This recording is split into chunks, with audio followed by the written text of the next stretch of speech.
10 seconds, 5 seconds.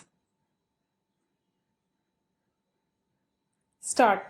A parliamentary committee appears to be quite close to finalizing its report on the three bills seeking to replace the existing criminal laws. The Parliamentary Standing Committee on Home Affairs has postponed the adoption of the draft report following demands from opposition members that they be given more time to study it. The report is said to have at least three dissenting notes, mainly pertaining to the text of the Bharatiya Nyaya Sanhita, which will replace the Indian Penal Code, and the Bharatiya Nagrik Suraksha Sanhita, which will come in the place of the Code of Criminal Procedure. There appears to be unanimity on the third bill, the Bharatiya Sakshya Bill, the one in lieu of the Indian Evidence Act.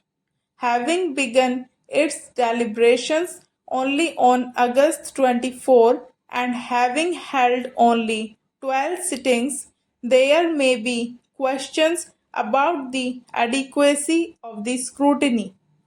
The whole point of introducing these new criminal codes was to bring about a major overhaul of a body of law deemed to be too colonial in orientation. Any meaningful study of these bills ought to have involved wide consultations among stakeholders across the country. Ideally, the panel should hold sittings across the country and listen to lawyers and activists on the details of the various sections, besides members of the subordinate judiciary who actually work the law and procedure laid down in the courts. The demand for more time to examine the report has emerged because the draft report was said to have been circulated in English only days before it was scheduled to be adopted, and that the Hindi version was made available only on the eve of the sitting. The panel's next meeting is scheduled for November 6. It would be unwise to treat the current deferment as nothing more than a brief interlude to give more time to panel members to study the draft report. Rather, it should be seen as an opportunity to extend the time given to the committee by a few more months. The government seems to be keen on getting the bills introduced in Parliament and passed during the winter session. There is no reason for such haste. It might be argued that considerable sections of the new laws are mere reproductions of the old codes, and that one study by the Standing Committee may be enough before they are introduced in the legislature.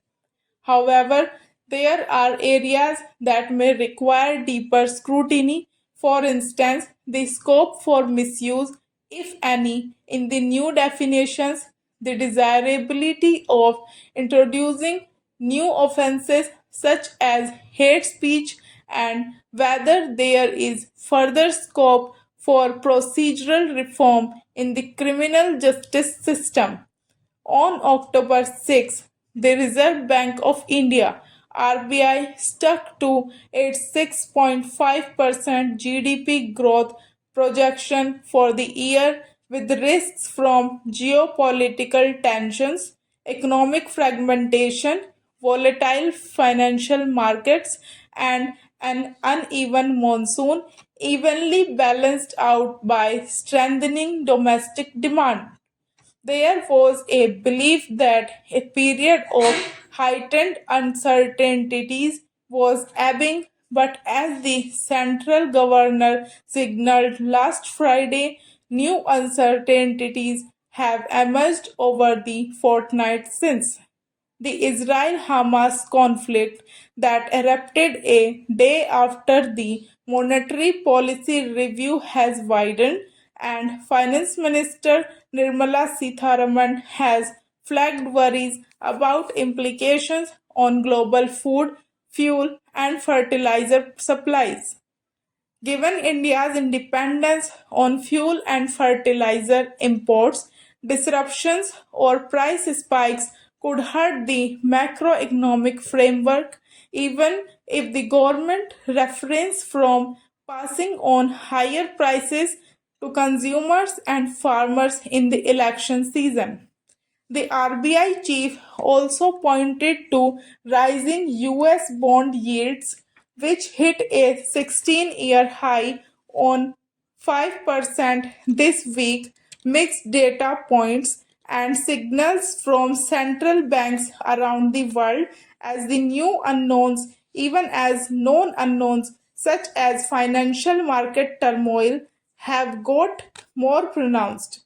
A glimpse of this anxiety was visible this week with the sharpest sell off on Indian bourses since July. There is no certainty that the RBI would still uphold its evenly balanced outlook towards the risks to growth. However, the Finance Ministry, while acknowledging that global uncertainties have compounded, seems largely sanguine for now in its outlook for the economy. Its monthly economic review, released on Monday, asserts that growth remains on track, inflation is easing after a temporary seasonal surge in July August, consumption demand is strengthening, and investment demand is also firming up. On the imminent fears of rising crude oil prices, it noted that July-September quarter prices will still way lower than the averages in the first and second quarter of 2022-23. The weak foreign trade picture is expected to recover, and industrial job creation prospects are high for the next two quarters, while higher demand for housing and vehicle loans reflects bolstered confidence levels in households. India's macro fundamentals may well hold up through the latest global storm, but the government would do well.